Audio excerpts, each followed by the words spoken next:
Footy Vlogs, welcome to another First Division preview show. We actually done a review show, guys, during the week, and my sound was absolutely dreadful. I don't know what happened, but unfortunately we had to scrap it, which was disappointing because it was a good show and the lads done great work on it. But we're going to preview the games and we'll reference the games, the results of last week. So we'll start off with Keith and we'll start off with his club Bray Wanderers against Wexford this weekend. Have Bray won at home this season, Keith, by the way? No, interesting. Thanks for reminding me. We did mention, I thought I was right. I love the way I acted like I mightn't have been right, but yeah. Because we did mention actually in the review show, we mentioned how so many teams seem to be doing very well away from home. And indeed last week, they were all away wins as well. This game, obviously, Bray come into it after winning 1-0 away to Cove. That brilliant goal from Darren Lynch. It wasn't a great game by all accounts. Even Pat Devlin mentioned as such that it wasn't a great game. But it was lit up by a fantastic goal by Darren Lynch to get them the 3 points. And it's great to see the young lad back playing because he has an eye for a goal and he's been missing for a long, long time in reality for Bray. And almost like the forgotten man. Yeah, he came off the bench again and took his goal very well. Obviously, it was 30 yards. No keeper was stopping it. If there was 2 keepers in the net, they weren't stopping it. So, fantastic goal. It's good for his confidence. He was out all last year, so it's good to have him back. And it's good that Rob Manley will have somebody to actually threaten his position up top. Because while Rob, he wasn't getting the rub of the green the first few games, and he kind of struggled a little bit. And most of that was down to the way we were playing football, long ball stuff, and it wasn't suiting him. And as you referenced a while back, he kind of fed off Marty Waters when he was at Cabinteely last time. So hopefully those two can kind of click when the season gets into towards the end of the season. So we'll be hoping that. But Darren's fantastic, and it's great to have him back. Could they potentially play in it too? Actually, Mandy Lynch. That's something you think they would try and do, Bray? Potentially, because, you'd have Manley flicking the ball on for Lynch, and Lynch has the pace, he's a fast lad, he's a fast young lad. So, I don't know, I don't think Devo likes that style with 2 up top. So he might just go with the 1 up top, and it'd be harsh on poor Rob to drop him. Again, as I said, he didn't have the rub of the green, but no fault of his own.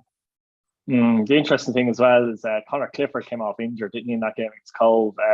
Obviously, he's a big player for Bray. Longford, sorry. No, it was Cove, wasn't it? He came off against Longford. Oh, sorry. Didn't play against yeah. No, you're right. Yeah.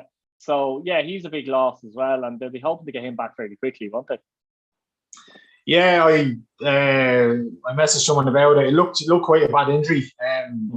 He was carried off. He was hobbling, and it looked like a knee injury, but apparently it was just a muscle injury. He went for a scan. I'm not sure how the scan has gone, but he'll either be out for a couple of weeks or a couple of months. Let's hope it's the first one, I said, because Conor could easily play in the Premier Division. He's that type of player.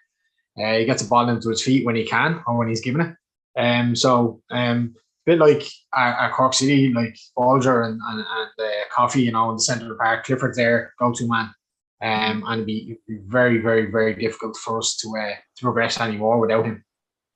Yeah, Gavin, from Wexford's point of view, a couple of good results, and then they had a bad defeat at home to Longford the last game. They were beaten 3-0. They were 2 down in that game very early. Later on in that game, for example, they created a lot of chances. Corcoran missed a couple of gilt-edged chances. For a player like him as well, really expect Dinny to put them away. Aaron Dobbs linking up well with them. Interestingly, I was talking about Manley there and Lynch potentially playing the front two. It is interesting. I like the way Wexford do play Dobbs and Corcoran. Maybe they lose a little bit of solidness in the middle of the park at times, maybe. But I do like that idea. And they did cause problems against Longford, albeit they were 2 down when they got into the game. But they'd be looking to them to put pressure on that Bray defence and hopefully unlock the Bray defence, won't they? Yeah, well, I suppose Dinny Cochrane's experience should be the chances. I saw there's a couple of chances towards the end of the game, and you would think a fella of his experience would have put him away. But like I say, sometimes when the luck isn't going your way, things never go your way, as easy as a goal can be. And they had those chances to get 2 goals easily there towards the second half. So I suppose with Denny Cochran, he'll look back at the video and be more disappointed with himself, especially with his experience, that he didn't put away those goals. He mightn't look back in the video though. Well, he'll look back and he'll know what not to do the next time, but he'll probably look back and kind of go, I should have really put them away, especially if I have his experience, Yeah, I think, Gavin, the scary thing, though, from a Bray point of view, if he gets opportunities like that again, I suppose Bray have given up opportunities this season. He's probably not going to miss the next time, he's that type of player, isn't he? Well, he is, and he's shown his experience in the Premier Division. He'll score goals here, but again, I think sometimes it happens to players where they go through a rut, no matter how experienced they are, where they'll get chances and they just don't take them. Things just don't go their way for a couple of weeks till they might get a fluky goal, and then that kind of kickstarts their season. Then as such, really, Yeah. So Healy has a good record in the Carlisle. He scored a hat-trick against Bray in the Carlisle before, and he scored a couple of goals in Dalymount as well against Bray. So that's for Bray to watch out for. Absolutely. If Hughie Douglas happens to be watching this video, but he'll know all about Denny Corcoran, there's no doubt about that. What score do you think it'll be, Keith, if you have to go for a prediction? Do you know what? A few weeks ago, I would have said a Wexford win. They performed well against Waterford. They performed all right against Longford, even though they were 3-0 down. They had the chances, so they had to put them away. It might have been a different game. It's a hard one to call. Probably a 1-1 draw. Gavin? I think after Bray beating Cove down in Coleman's Park is going to be a huge confidence booster for him. And no matter what, even Wexford losing, that's still not going to be much good for him. I'm going to go with a 2-1 victory to Bray. I'm going to go 2-2. There has to be goals in this game. That will come back to bite me. It's going to finish 0-0. Cork City and Athlone Town. That always happens. Cork City and Athlone Town take on each other at Turner's Cross. And I'll start off with Gavin for this one. There's no contest here, is there, Gavin? Well, there is. We don't jump too far ahead of ourselves. They're not getting too excited. Just to throw it out there for people watching, Cork are top of the table with 13 points, and Athlone are bottom of the table and no points. But in reality, Cork have played 2 more games, and in fairness to Athlone, the performance against Galway, we'll get onto them in a minute, but it was much better. So there was something there. But Cork put in an extremely good performance in winning 4-0 in Treaty, and some excellent goals from Bardry in particular and Coffey. They are playing with a lot of confidence, Gavin, to be fair, though, aren't they? They will fancy themselves at home to Athlone. They will, Keith. And when you get a couple of wins and things are going your way, the confidence builds anyway. I just think it's a human thing anyway. So, on paper, they should win Friday night. All going well, if the weather is decent, I'd be expecting, hopefully, there'll be 3,000 people in the crowd, and there'll be a good atmosphere there. But I know for a fact, Colin Healy will definitely, he's that definitely type of person that won't leave the lads get ahead of themselves. I think looking at Colin Healy's interview there yesterday, Rory Keaton's going to be out for a couple of weeks, and he's been pivotal in the last 3 games where they've picked up the points against Cove, Waterford and Treaty. Treaty, he only lasted about 10 or 15 minutes, but he's just been he's been a huge plus in the last couple of weeks when he needed to step up to the plate. Who came on for him in that game, Gavin, do you know? Ronan Hurley. So basically they changed the system a bit, yeah? Yeah, so basically what they done was they pushed, Bargary was playing on the left, they pushed Bargary up front and pushed Darragh Crowley from the left side to the right side, and then put Ronan Hurley into his natural left-sided midfield position, So you think they'll probably start like that now against Athlone, yeah? I don't know. I say it, and I don't know about Ronan Hurley. He likes playing 2 up front, though, doesn't he? So he'll probably go with Bardry. He'll definitely go with Bardry. He'll definitely go with Bardry and Muffrey. It's what he'll do on the left-hand side is the thing. They might stick with Ronan Hurley, and it'll depend on, I suppose, Richie Holland has been kind of in charge of such really up to the Treaty game. I know Colin Healy was on the side, and he was involved, but not fully involved. So Richie Holland's been doing it a couple of weeks while Colin's been missing. But I think Colin is kind of back as such, as good as back, I think, for Friday night. So I suppose, it'll depend on how the training sessions are going during the weekend, if anybody picks up injuries. But at the same time, too, I think for you're talking about natural positions, I think Ronan Hurley, because he's left-footed, I think it'd be better to have him out there. And with Kevin O'Connor behind him, and he's been in such good form. I like Ronan Hurley should be confident in himself if he does start. Yeah, it might be easy for him to come into a confident winning team as such. Keith, I suppose that loan, as I said, from their point of view, they are bottom with no points at 4 matches, but they did perform much better against Galway. And I think ultimately they'd actually come away from that game very disappointed that they lost the game, because obviously the 2 goals they gave away were Porter from throw-ins and success. Edogan did get a goal at the end, which was a very good goal involving Aluwu. But he had a great chance at 0-0, and if they got that goal, you just never know. But it did give them something, probably for the first time this season. I know they performed okay against Cove as well, but they gave away probably even worse goals against Cove. But they were in the game against Galway in reality. And that's the thing they have to take from it going into this game, isn't it? Absolutely. I mean, Galway obviously are going to be up there, thereabouts at the end of the season. So I'd say Martin Russell would be satisfied that Athlone were in the game towards the end. I don't know this week whether they have Glenn Macaulay back again. He seems to be their talisman. It should do. He seems to be their go-to man, and he can cause a few problems if he keeps his head. He can cause Cork a few problems. They have experienced players like Slingerman's in goals from, then obviously Derek Daly on the left-hand side, and they've signed Aluwu and Carlton. Stephen Kenny has been decent. Kenny as well, and Ubbe, I don't know how to pronounce his second name, from Galway. But I don't know. Athlone, Martin Russell teams, they're always tough to beat. He always sets his teams up tough to beat, but this season doesn't seem to be the way. And as you said, they gave away 4 goals against Cove and 2 poor goals against Galway, both from throw-ins. So if I was throwing my hat on it, I'd back a 3-4-0 Cork win. Gavin, don't be that optimistic. No, and like you see, with a game like that, the longer, if the game is 0-0 kind of 20-25 minutes into the game and City are getting frustrated, like that'll suit Athlone down to the ground. And looking at the highlights, that has to be Athlone's game plan, doesn't it?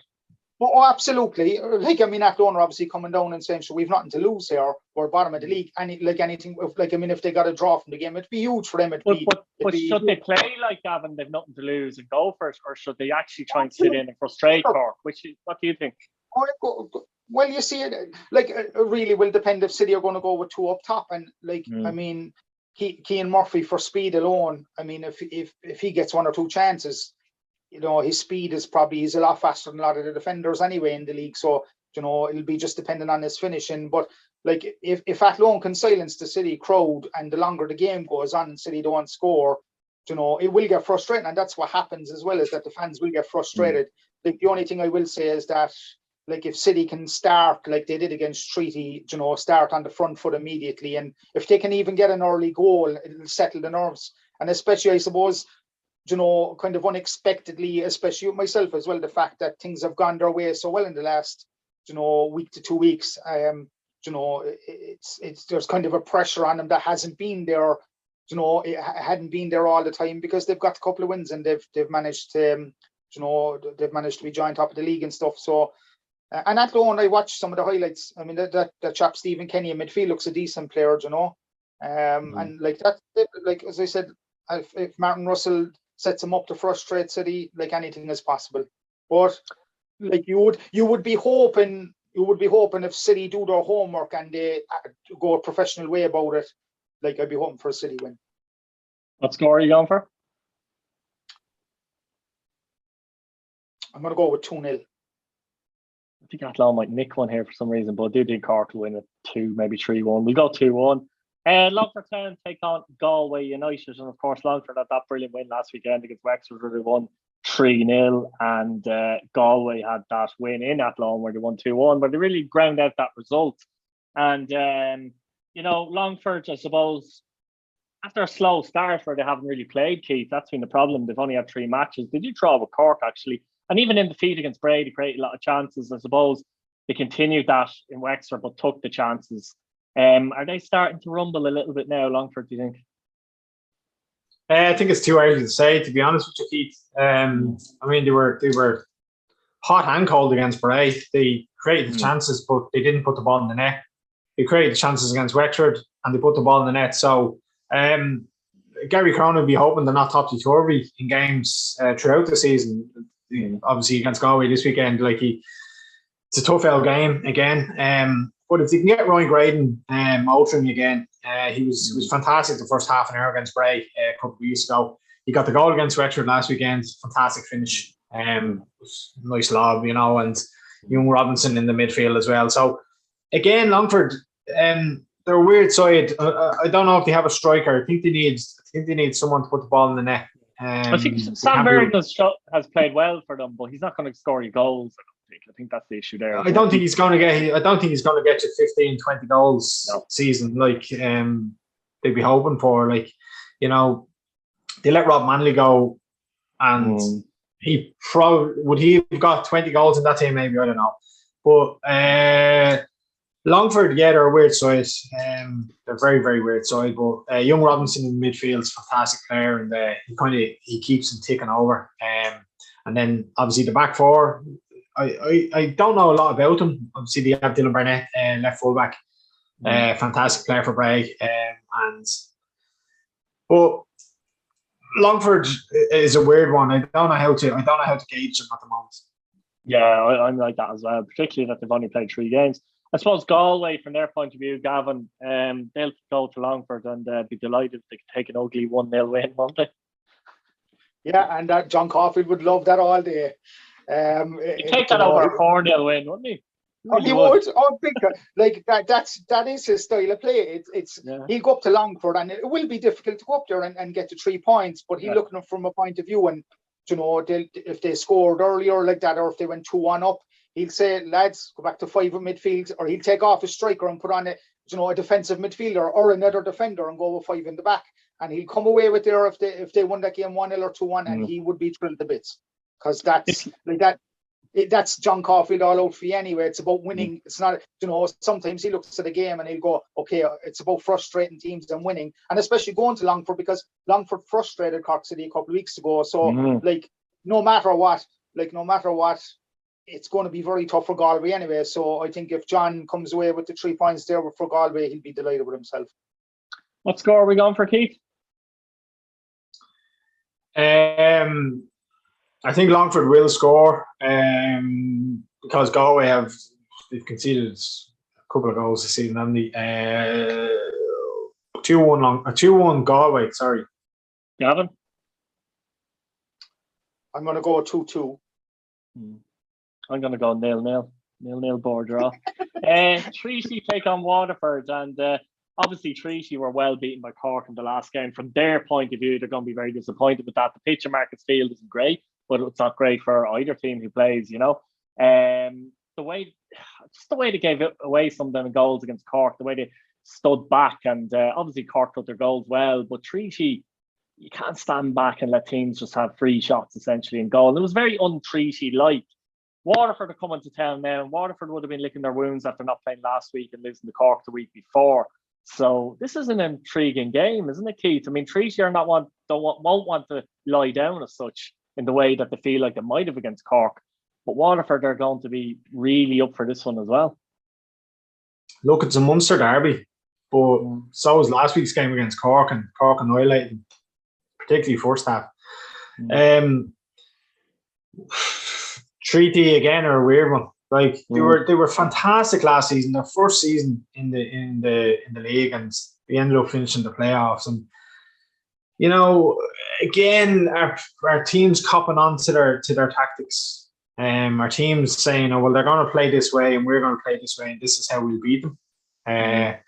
Is it a case of overachieving so much last season that's very difficult to keep that level again? Maybe another thing. I think the league this season is a lot more stronger than it was last season. So maybe overachieving. Maybe they didn't overachieve last year, but if they finish in the playoffs this year, they would overachieve for sure. You're dead right. Cork last week they let them shoot 2 or 3 times, and 2 or 3 times Cork scored. So again, you can't allow that. And I know Cork City's midfielders were good, but for them just to walk through the Treaty midfield like they did, that doesn't bode well for Treaty. And I can't see anything but a Waterford win here.